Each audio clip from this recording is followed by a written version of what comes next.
back to Science Fantastic with Professor Michio Kaku.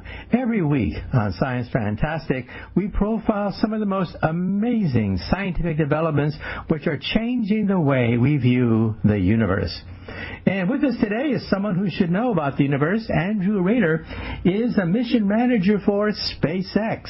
And SpaceX, in turn, many people believe has revitalized the manned space program.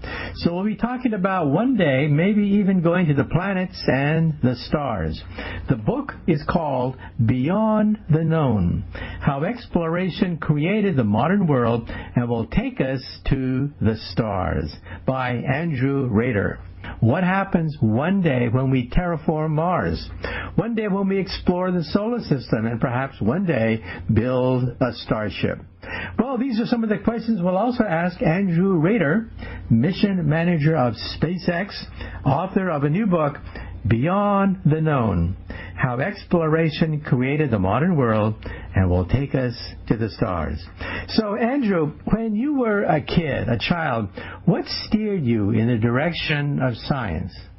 Yeah, I've always been interested in science. I think it might have been Star Trek that got me started. I watched Star Trek when I was really young, and I wanted to go out and explore space and travel to other stars and meet the aliens. And, you know, that was something that got me excited really early about space and science. I didn't actually connect that to real space and what we could do with NASA these days. And that happened later. I think it was when I was in college I got interested in what we could do in space today, going to Mars, going to the moon, going out into space, because it occurred to me that is a necessary first step in order to get to other stars. I mean, I used to think we could just sit around and wait for warp drive, right, and wait to invent warp drive and then travel to other stars, but that's not how technology works. And I've kind of realized, and basically what the book is about, Beyond the Known, is about how exploration puts us on the leading edge of progress, and that creates the incentives that drive our technologies to figure out how to do more advanced things. So if we want to go to other stars, we have to start by doing what we can with what we have and go out into our own solar system first, which creates the incentives to develop the technologies to travel further. Well, NASA, of course, took us to the moon, and space probes have taken us to Mars and Venus and the outer planets. But some people think that, well, maybe NASA has lost its edge. It's basically a mission to nowhere. It doesn't go anywhere anymore.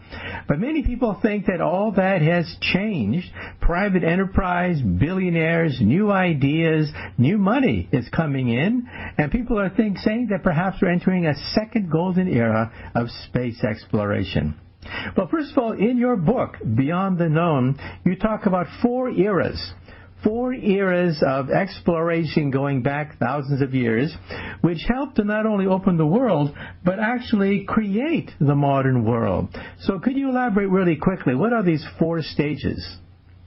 Yeah, so the expansion of humanity onto our own planet really happened in three separate waves. The first wave was the humans leaving Africa. So that we all started out together. We were species that evolved in a small corner of Africa. And around 100,000 years ago, many of our ancestors left Africa never to return. And they spread it across the entire world, except for a few islands out at sea and Antarctica. But everywhere else, humans already were present. When Europeans went out to explore the world, they found that there were already people living almost everywhere. So the first wave of exploration is sort of the human diaspora out of Africa. And this is the first part. It goes up to the end of the classical world, when the world was really well connected. In ancient times, Earth was connected. The Romans went to India regularly. Some Romans ventured as far as China. Chinese had expeditions to Rome.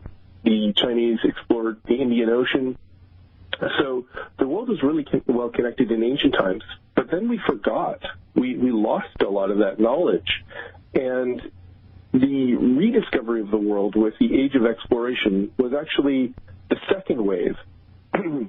So it was when people people went out into the world and realized that they'd been this ancient connection, but it had lost all this knowledge. And so they were, like, for example, there was a 2,000-year-old travel guide of the Indian Ocean that was written by the Greeks and Romans.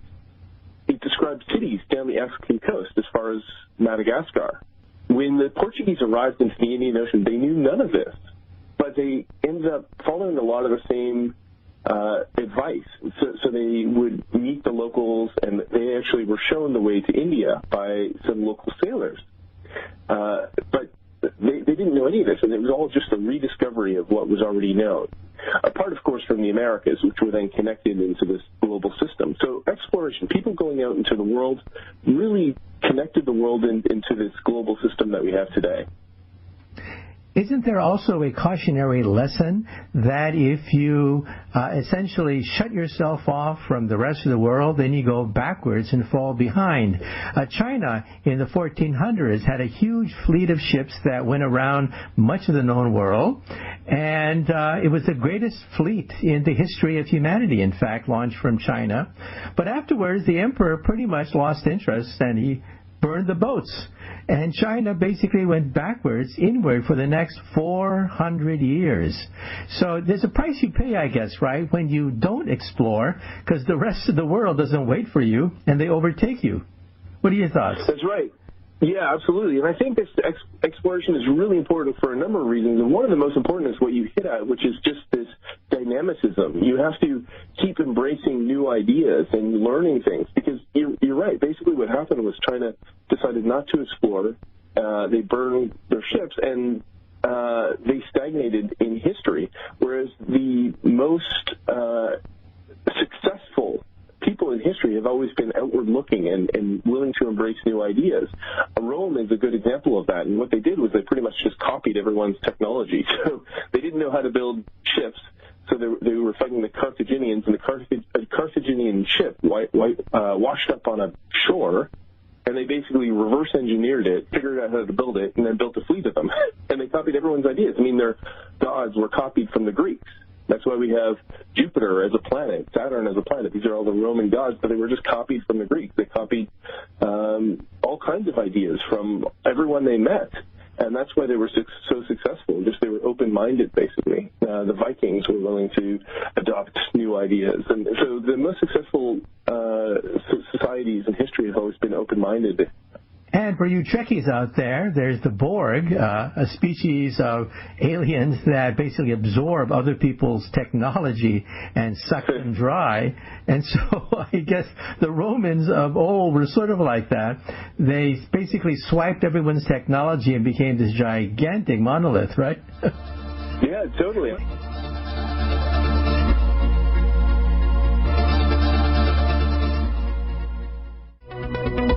Welcome back to Science Fantastic with Professor Michio Kaku. Today we're talking about boldly going where no one has gone before. We're talking about reaching for the stars with Andrew Rader, who you should know because he's a mission manager for SpaceX. And many people think that SpaceX almost single-handedly has helped to revise and rejuvenate interest in the manned space program. We're talking about new rockets like the Falcon Heavy, new rockets like the BFR that have basically fired up people's imagination. NASA is no longer the agency to nowhere because it's trying to play catch-up to the private enterprise energy of SpaceX. And with us today is the mission manager of SpaceX, Andrew Rader. The book is called Beyond the Known, How Exploration Created the Modern World and Will Take Us to the Stars. When we last left off, we were talking about the stages of space exploration. So could you then summarize it and tell us about where we are today with the eras of space exploration? So I was talking about the parts of the book throughout history, the rediscovery of the world, and how we became modern. So how exploration has been the major technological driver that has created the incentives that have progressed our technology. We wouldn't, for example, have transoceanic air travel or transcontinental railroads without this incentive to move and to transport people and goods and ideas. So this is what has always been sort sort of the motivation for technological progress is you do something first. Technology follows purpose. So you set a purpose, and then you figure out how to do it, and it fills in how you get there. And it has all these kind of technological benefits as well. So, for example, when we decided to go to the moon in 1961, the United States had sent people to space one person to space for 15 minutes, basically, in on a suborbital flight. We had no idea how to keep people alive for long periods of time in space. We had no idea if we could get to the moon, perform the navigation necessary to get to the moon. We had no idea if we could just even keep people alive, if we could have them go outside a spaceship to actually get outside and walk around on the moon or anything like that. So by setting that goal of reaching the moon, landing a man on the moon by the end of the decade, that created the motivation to develop all these new technologies that basically created the space industry, the human spaceflight industry. Now, people say that you need a vision to lead us forward. The first vision was, beat the Russians. Well, we did. We beat the Russians, and after that, we took our football and went home, said Isaac Asimov, and we lost interest because we fulfilled our mission. Since then, there's been no vision, but now we have other visions coming in. Elon Musk talks about being a multi-planet species. And Jeff Bezos, Blue Origins, and Amazon talks about creating the Earth as a park, as a celestial park without pollution being put into outer space. So you think, therefore, that what has made the difference is that we have now billionaires coming in with a vision, a new vision of space exploration other than beat the Russians. What are your thoughts? Yeah, definitely. You're right. You're absolutely right. You need some kind of motivational force to sort of challenge us. I think exploration is this ultimate challenge. It's kind of like going to the gym, but for a civilization. You challenge yourself to do something difficult, and by doing that, you spur all kinds of innovation, and you have all kinds of benefits, and it even stimulates children to go to school and study math and science, and kind of they want to be a part of this. It's kind of a human adventure. I almost see it as like a parallel to kind of a military enterprise, except it benefits everyone instead of causing harm. So it's kind of this shared joint enterprise that has the power to bring us together. And I think you're absolutely right that you need this kind of motivational force in order to do it successfully. It's important to kind of select a destination and select what you want to do, and then try to figure out how to do it. Here's a question for you. Some people say that the space program is too expensive, and what do we get for it? A few astronauts waving at us from outer space. Other people say that, modern technology, society, the internet, GPS, all of that comes from outer space. That commerce, business is done in outer space. So could you elaborate about, what has space done for me lately? Well, you probably use space on a daily basis, especially if you check your phone, use GPS, as you mentioned, but all kinds of communications and transactions, television. Many people watch television that comes from space. So the satellite industry is really quite huge. In terms of space exploration, as a civilization, we spend less on space exploration than we do on chewing gum or laundry detergent or pet food or all these insignificant expenses. Space seems expensive on a per rocket or per mission basis.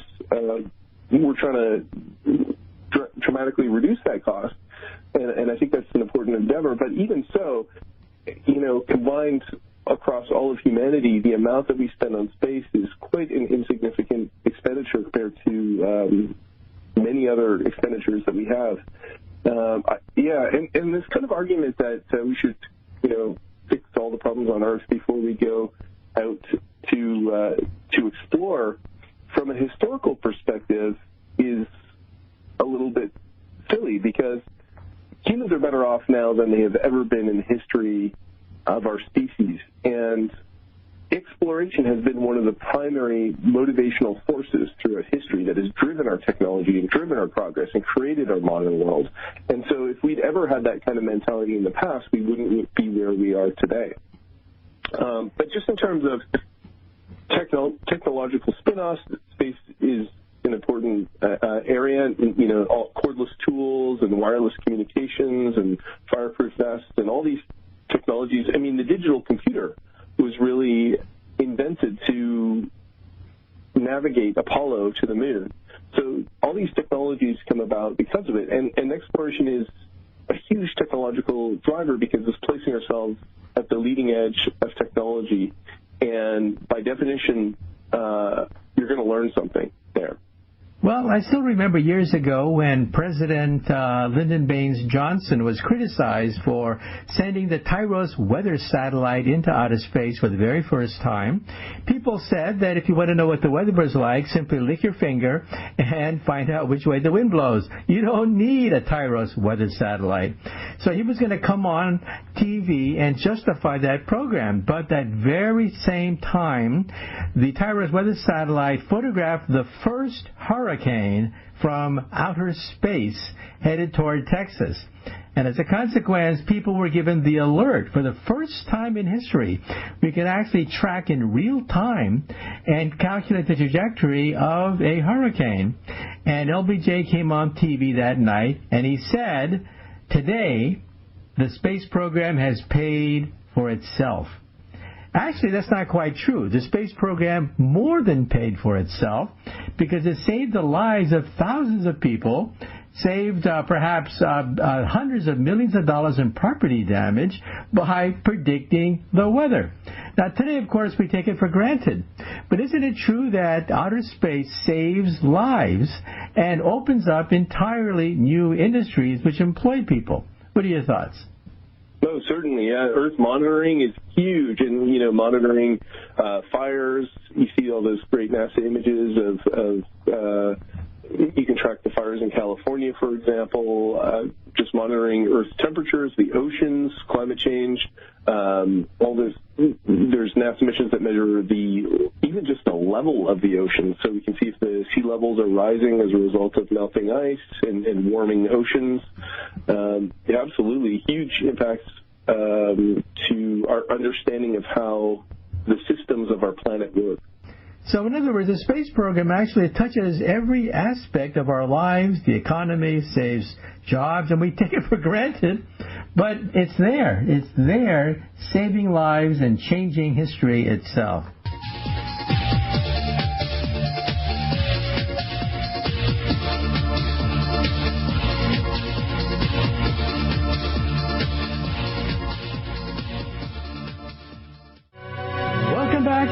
Science Fantastic with Professor Michio Kaku. Once again, we have on the line Andrew Rader, Mission Manager for SpaceX.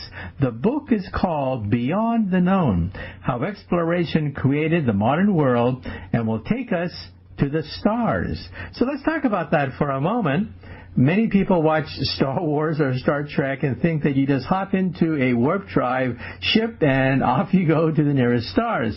But let's say that you're on a Saturn V rocket, one of our most powerful rockets, and you launch yourself on a mission to the nearest star. How long would it take, approximately? How long would it take approximately for a conventional chemical rocket to reach the nearest star?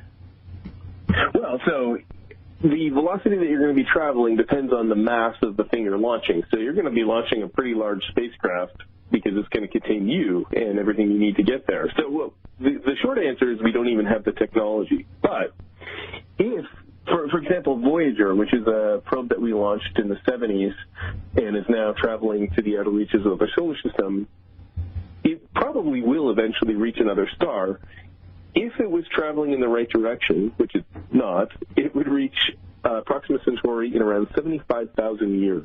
So, in other words, don't hold your breath. Chemical rockets simply cannot take us to the stars. Well, the fastest object ever launched by humans is now the solar probe, the Parker Solar Probe. And it travels at 430,000 miles per hour. This is hundreds of times faster than a bullet. And that's only 0.64% of the speed of light.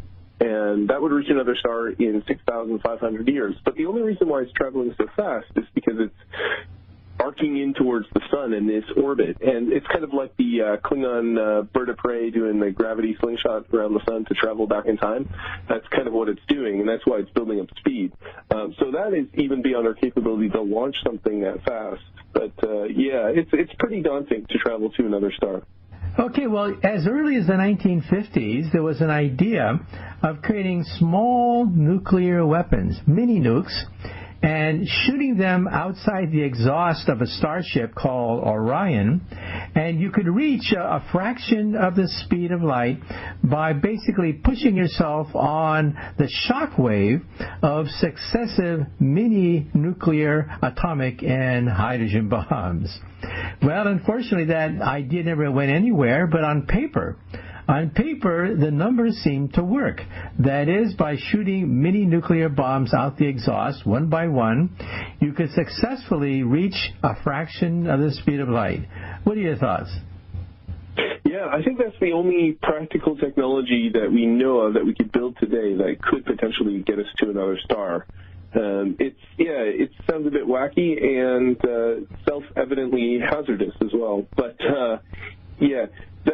you're right, because the difference there is you're liberating energy from nuclear reactions, which are 1,000 times more powerful than chemical reactions. So basically, rockets perform a chemical reaction that converts, two chemicals to other exhaust products in fire. Basically, it burns and it creates, it shoots hot gases out of a nozzle. So you're basically using Newton's third law to create an opposite reaction. So you're sending these hot gases out of a nozzle as fast as you possibly can.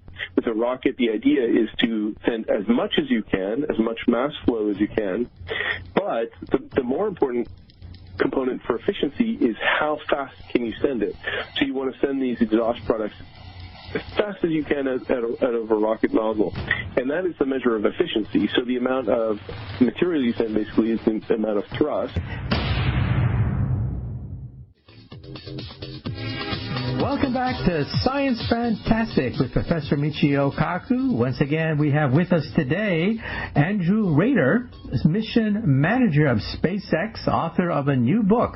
It's called Beyond the Known, How Exploration Created the Modern World and Will Take Us to the Stars. Well, as we mentioned before the break, as early as the 1950s, a weapons scientist by the name of Ted Taylor actually did the math and showed that if you could create mini hydrogen bombs, which are called third-generation hydrogen warheads, shoot them out the exhaust of a ship, you could ride on the shock wave created successfully by these mini nuclear weapons. Now, actually, I knew him, and I asked him once, I said, Ted, you pioneered many of America's nuclear weapons, like the Davy Crockett. Also, you created the largest fission bomb in history. So you then switched to designing a starship using your technology with fission and fusion hydrogen warheads. And then you stopped. Yes, there were political forces that worked against you, but you're a scientist. Why did you stop designing a starship based on hydrogen warheads? And he said something very clear. He said that one day we will build these mini nuclear weapons so small they could be stolen by a terrorist that could then incinerate an entire city. How do you stop a terrorist who can use a small suitcase, a briefcase, to blow up an entire city? And that vision of mini nukes was so great that he decided that no, it was too risky, he said, too risky building the Orion spacecraft. But I understand that there were political forces as well, test ban treaties and other forces that also stopped the Orion. What are your thoughts about the history of that project? You're absolutely right. It's kind of one of these projects that's really interesting and enticing because it is sort of a really valuable technology, but I totally understand the flip side of that coin, that it is obviously very potentially dangerous. So it possibly is too dangerous to pursue. Let's hope that there are other technologies that come along that will also give us that massive benefit over chemical propulsion or going down the scale even further, it might be antimatter rockets. Of course, antimatter right now is way too expensive to produce in any kind of reasonable quantity, and then you have the problem of containment, which Star Trek conveniently solves. Yeah, absolutely. It's kind of unfortunate, but at the same time makes a lot of sense that we didn't pursue that technology. Okay, well, Carl Sagan, the noted astronomer, he had his bet placed on something called the ramjet fusion engine. It looks like an ice cream cone. It has a gigantic scoop in the front. It scoops up ordinary interstellar hydrogen, which is in outer space, of course, and then burns it in a fusion engine, and then hydrogen turns into helium, releasing vast amounts of energy, and in principle, it could run forever, because it basically scoops up hydrogen gas, which is everywhere in the universe, and you could reach a fraction of the speed of light with the ramjet fusion engine. So what are your thoughts about this? It's sort of like a perpetual motion machine that derives energy from empty space. What are your thoughts? Yeah, it's unclear if there's enough hydrogen in deep space to enable it to sustain a fusion reaction. So the idea is sound, but it relies on relatively large quantities of hydrogen, which is not clear that there is. The other thing is you'd have to overcome the solar pressure of any star you were traveling towards. So you're not going to get necessarily a large amount of thrust, but because it's in space and there's no drag, you're going to keep going basically. But it's sort of unclear if the physics of it really work. I think it's a good idea. The other thing is, even with any interstellar travel, you've got to find a way to deflect these small particles, even in interstellar space.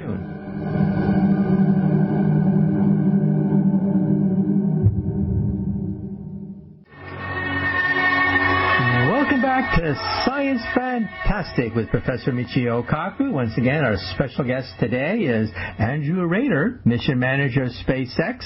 The book is called Beyond the Known, How Exploration Created the Modern World and Will Take Us to the Stars.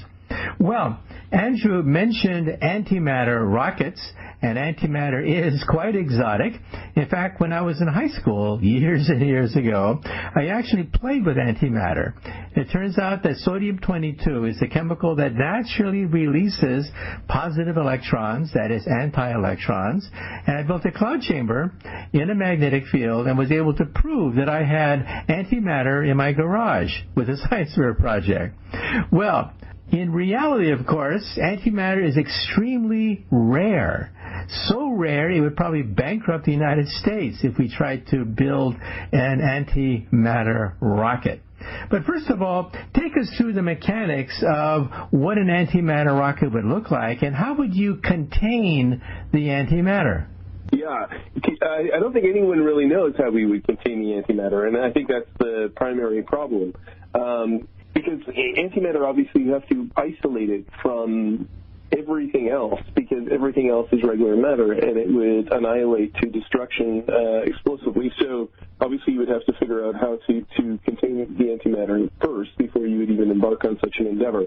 But I think that the primary idea would be that antimatter would be used as a source of power to power some kind of reaction that would probably propel exhaust. So there's different kinds of, it would be similar to a fusion rocket in a sense, but much more powerful source of energy.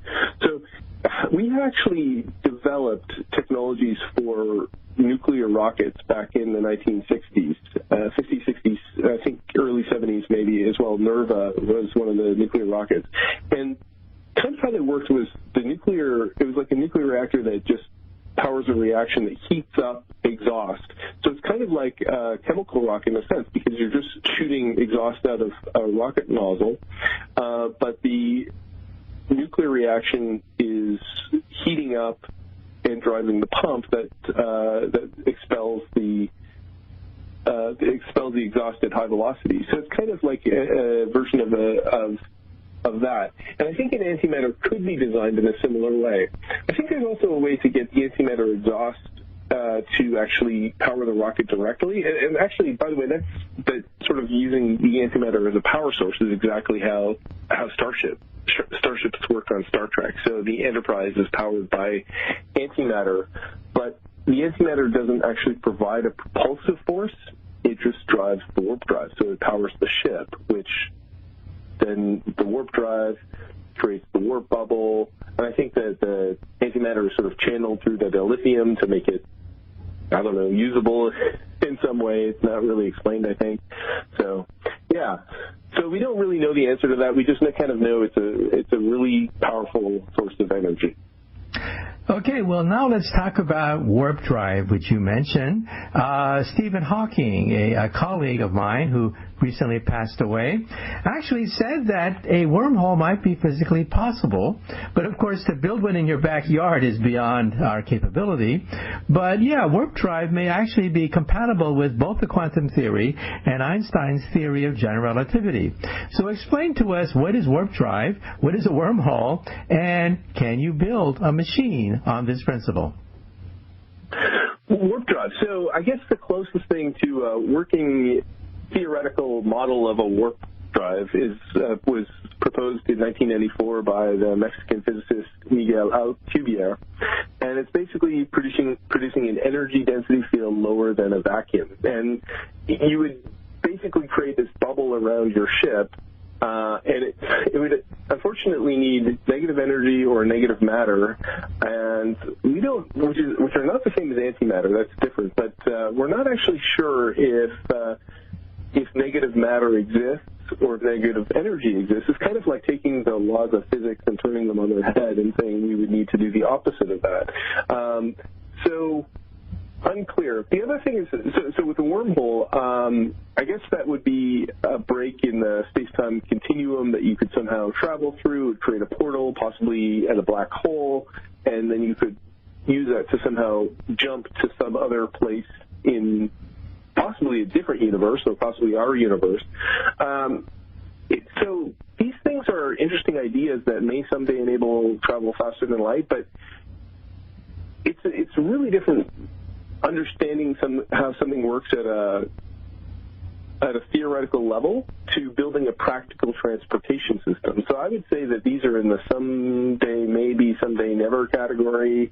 I really don't think that these are kind of near-term technologies on the horizon, which is why I think I would put a lot of more kind of credibility into an idea of like a fusion rocket or something like that in the future, or somehow being able to travel across interstellar space on an asteroid or comet or something like that. Okay, well, I once asked Miguel Alcubierre of the Alcubierre Drive what he thought of his own creation. And he told me that, well, in principle, the warp bubble will, according to Einstein's equations, hurl a ship faster than the speed of light. However, there are problems, as you mentioned. One problem is that the inside control panel is disconnected from the outside universe, and so you cannot steer it. It'd be very difficult to steer your warp bubble if the warp bubble has physically disconnected from the space-time of everybody else. And as you mentioned, you need a lot of positive energy and negative energy to drive the thing. So much negative energy that we don't even know how to harness it. Well, unfortunately, we have run out of time. So once again, Andrew, thank you so much for being on Science Fantastic. Thank you very much.